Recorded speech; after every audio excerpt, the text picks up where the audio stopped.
Hi, my name is Shauna Matney from Reimagine Your Normal. Today we are going to continue our talk about intuitive eating for beginners. Today we're going to talk about how to make peace with food. So diets teach us to have intense feelings about different food groups, usually the really good ones that we enjoy like cakes and bread, stuff like that. So today I invite you to make peace with that kind of food, to make peace with your favorite kind of food especially. So the first thing I want to talk about is a hard to admit food issue, which is binge eating. I'm not talking about binge eating disorder. Through some research that I've done, the biggest difference between disordered eating binging, which is what most dieters do, and binge eating disorder is that binge eating disorder, those people who have that actually plan their binges. And us dieters, we don't do that. It's just a result of what happens when we restrict our food too much. So I invite you to take a moment to own the binge eating, especially if it's not the binge eating disorder kind, which usually with dieters it is not. Just to kind of be like, just see that it is a thing and it is a result of the dieting that will kind of help you get out of the diet mentality as well, to see that it's the diet that is making you eat so much all at once and not your body. Another fun thing that I always see when I'm doing research on how to make peace with food is the peeing analogy, which I know is kind of weird. But basically what they say is that, when we feel the need to pee, we just get up and we go pee. When we need to pee, we don't think about, oh gosh, it's only like 10 o'clock, I have to wait until noon to pee.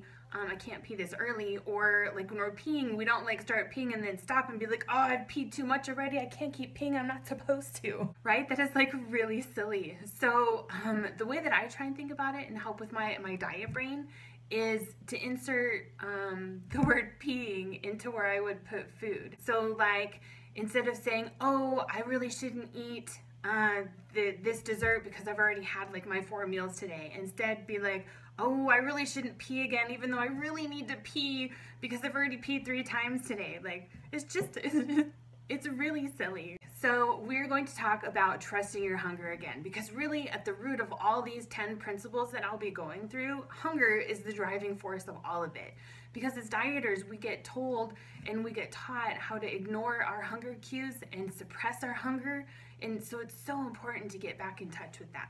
So like I was watching a dietitian's YouTube the other day, and she was talking about how like you can't really come up with an equation to figure out how many calories a certain person needs for any given day. Like, it changes depending on what's happening during the day, where that person's metabolic rate is at, just different things. So she was saying the best thing to use is the 0 to 10 scale that the intuitive eating book talks about. I think it's in like one of the 10 principles too.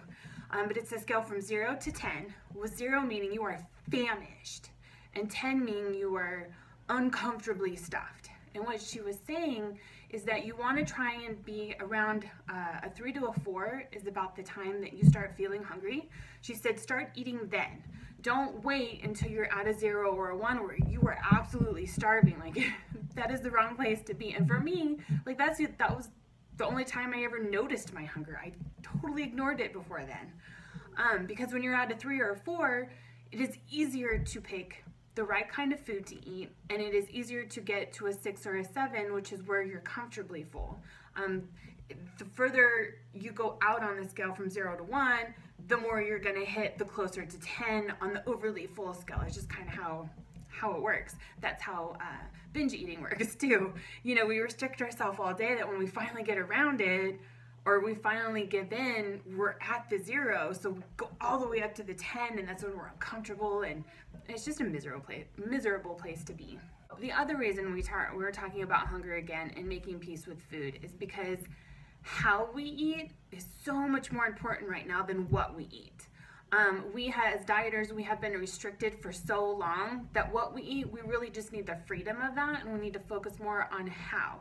So they have discovered that it is just as important on how you eat to what you eat. But for us as dieters, I think it's even more important on how. We need to learn how to eat first and then go to the what later.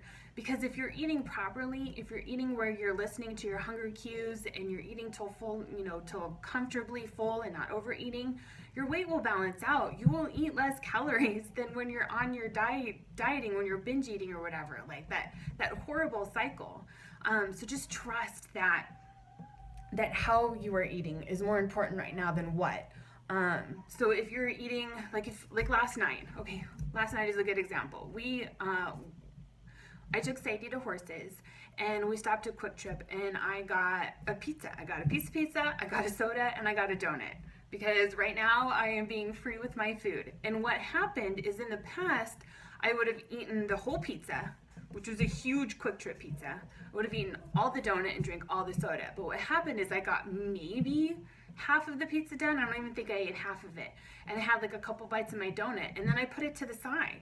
And when we got back in the car after her horseback riding lessons, then I ate some more of it. And in the past, I would have been hungry again after Horses, and we would have stopped again for like ice cream or something.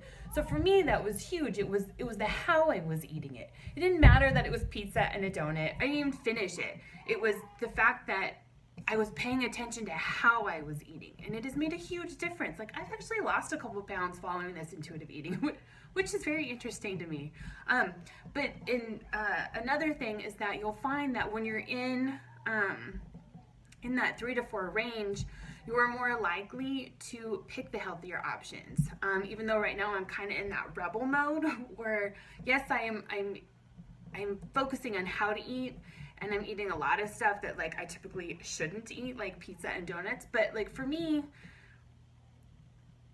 I need to do that in order to be able to focus back on the what, because when I was eating the what and dieting, it was all that nutritious food, it was all that good for you food, so I'm kind of rebelling against it. And you might do that too, and that is perfectly okay. It'll all regulate out in the end. I'll have another series on how to integrate the healthy food into the non-healthy food, so that you have a good balance. Because I mean, this is a lifestyle change. We want to enjoy our food, right? That's why I'm like into this intuitive eating thing in the first place. So thank you for watching this 4th video in the 11 video series. Up next is to challenge the food police. I am so excited about this one. Food police. Oh, I hate the food police. I used to be the food police. I think that's why I'm so excited for it. So if you want to see the next one, go ahead and subscribe or like or comment. Any questions or any feedback, that would be great. Until next time, thank you.